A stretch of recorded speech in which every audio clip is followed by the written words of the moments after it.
I truly can't believe you've done this. Oh, you're right, Ludo. So yeah, everyone's been dogging on Ubisoft lately. No, it means like taking the piss. Anyway, they've hit some hard times recently, and people are theorizing that they might be getting close to their final days if things don't turn around soon. And yeah, it's easy to laugh at an industry that never learns, one that repeatedly churns money into projects players never asked for in the first place, but honestly, their biggest crime of all was shutting down the team that made one of the best Metroidvanias in modern memory. So I have an extremely special place in my heart reserved for the Prince of Persia series and also Metroidvanias as a whole. So when Prince of Persia The Lost Crown was announced, I was simultaneously excited and dubious. But then I saw that the team that was making it was made up of devs that had previously worked on Rayman Origins, and my worries evaporated. They managed to take the formula for the beloved IP, rewinding time and monarchy angst, and then transition it effortlessly into the 2D Metroidvania formula. Now, it works really well. In a way, it kind of feels like Prince of Persia was destined to be viewed through this lens the whole time. And the beauty of working with a well-established genre with dozens of great examples is you can pick and choose what to steal. Draw inspiration from. Steal. Copy. Shit. Just look. All jokes aside, taking inspiration from innovators in the genre allows trends to be set, which is just a net positive for the player. It's kind of like the only positive of cargo cult thinking. Having so many amazing games to draw inspiration from allows you to map your controls and interactions in a way that makes it effortless for players to interact with the game, as they can intuit what they can and cannot do from previous experiences in the genre. For example, when the game started, I was not taught I could do ground or charge attacks through gameplay, I just intuited they could be possible, and the devs obliged. This kind of genre compliance allows players to immediately start their journey on creating a flow state. Also, utilizing the same mechanical interactions like wall jumping, double jumps, and even dodging all on the same button configurations as previous games in the genre frees up so much mental space for the more unconventional and experimental mechanics down the line. And The Lost Crown is chock-a-block with new and interesting mechanics, but its opening hours are dedicated to instilling this genre conditioning for smoother gameplay down the line. See, a lot of games attempt to be different by futzing with genre conditioning to stand out, but there is a fine line to walk here. Deviating from convention like Dragon's Dogma 2 can lead to things feeling clunky and unintuitive for no reason at all. It's sometimes best to leave your unique mechanics and interactions till after the player is already comfortable. This is seen a lot in Metroidvanias. I love this practice in games like The Lost Crown, where they use it as a way to introduce new interesting abilities later on, but I'm a bit torn on its inclusion in other games that play it kinda safe. You stumble into a room and think, oh, I'll need to double jump for that, and oh yeah, I'll need a grapple hook later on for that too. Is it kind of annoying to know what you'll need due to those genre conventions, so there's no suspense or sudden realizations, or is that satisfying? If I don't like it, I can just make my own game. Well, yeah, maybe I will. With today's sponsor. This video is brought to you by GameMaker. If you've ever wanted to get into game development, GameMaker does this really crazy thing where it's free. Just start making and only pay when you want to release your game to the world commercially. It's fast, it's user-friendly, and there's easy-to-follow tutorials, plus a dedicated community to help answer even my questions. How make man jump? GameMaker is a 2D game engine that's helped bring some of yours and my favorite recent experiences to life, like UFO 50, Chicory, Anton Blast, and of course, Yahtzee's own Starstruck Vagabond. Ooh, we talking about GameMaker? I love that program, it's so easy to use. As well as Starstruck Vagabond, I also used it to make all 12 projects in my 12 games in 12 months Dev Diary challenge. And I couldn't believe how much sex I got out of that. None. I got none at all. Which I couldn't believe. So what are you waiting for? Head on over to the GameMaker link in the description and start cracking away today, because we want to play your game. Yeah, looking through this list, I'm seeing one of you made Armpit Fart Tycoon, and I've got several questions for you.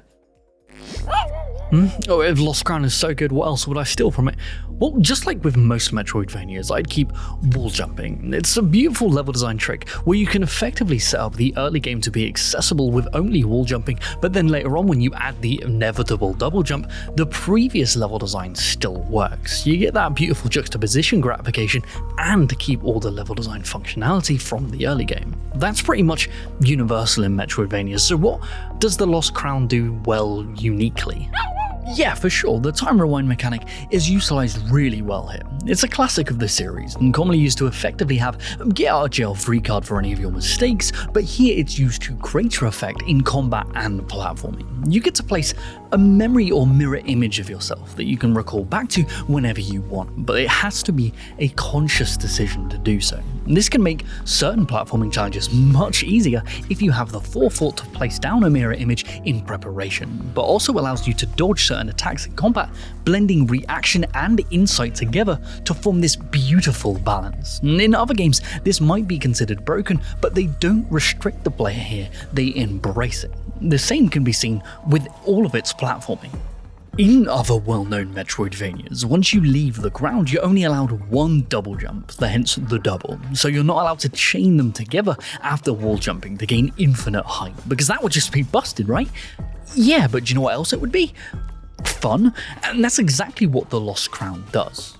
Because you can chain your jumping inputs together infinitely, it allows the designs to take the extent of player expression and turn that into the height of its challenges rather than constraining them. The levels can be designed early on to stop the players from abusing this and then go mad with it towards the endgame once they've gained all of their abilities. This then allows the devs to make their platforming challenges extremely difficult later on in their challenge rooms, and I don't think I have ever experienced anything as satisfying as chaining some of these 100-button combo extravaganzas together. It is extremely rewarding. And do you know what else is rewarding?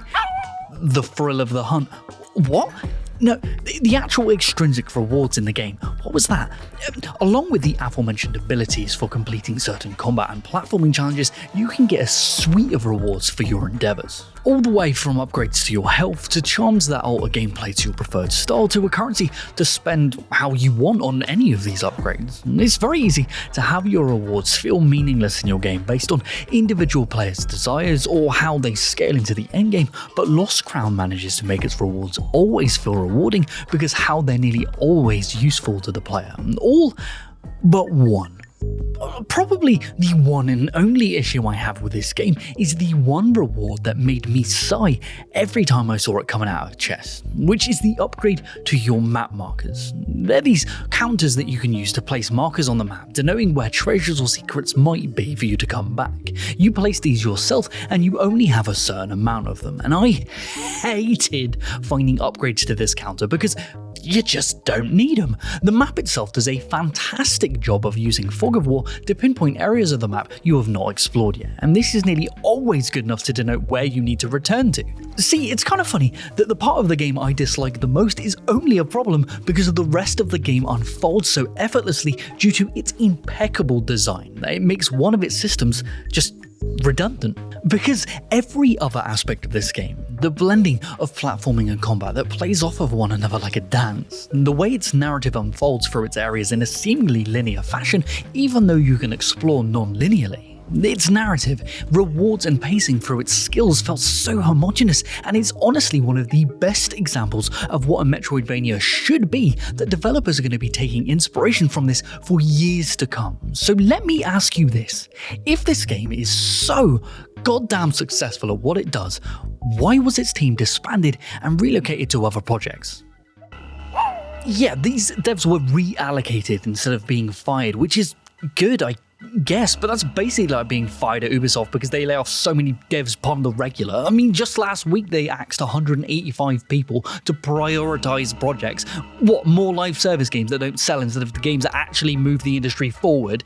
God, the Lost Crowns team was disbanded because the game supposedly didn't meet financial expectations. Well, okay, let's actually take a look at that. Now, we don't know how much this game costs to make or exact sale numbers because just like with all big corpo bullshit, they hide this information, but I've managed to dig up a few things, but take all of this with at least one grain of executive tiers salt. First of all, it had 300,000 players in its first week, which might not sound good to executive ears, but is insanely respectable. And to date, according to a now deleted LinkedIn post from a previous dev on the game, it has sold over 1.3 million copies across multiple platforms. platforms. Now, the game costs $40 at full price, so even accounting for sales and the percentages that platforms take, that is still between $35 to $45 million generated. Didn't meet financial expectations. What were you expecting? Yes, the game didn't sell as much as it probably should have, but that's not due to the quality of the game or the IP, but based on the mistrust you have instilled in your audience because you've spent the last 5 years producing broken, regurgitated slop and then getting mad when the punters ain't eating it, leading them to be dubious about anything you produce, even if it's the frontrunner in the genre. So instead of allowing these obviously insanely talented developers to cook on another project to regain and bolster that new trust, they reallocate them to the slop mines because $40 million just ain't enough. Yeah, I do need to calm down a bit. At the end of the day, I'm just so happy that this game exists and we get to play it, and I'm just sad that we won't get to experience more of what these devs could have done. Making a good game just isn't enough for Big Corpo anymore. But what do you think? What do you think of the Lost Crowns designs and how it's been treated by Ubisoft, and do you feel it deserved more than what it got in all aspects? Let us know down below because we would love to discuss this with you. Well, thank you all for... Wait, wow, nice t-shirt, Ludo, that's real nice. Where'd you get it? Don't forget to be awesome.com/secondwind.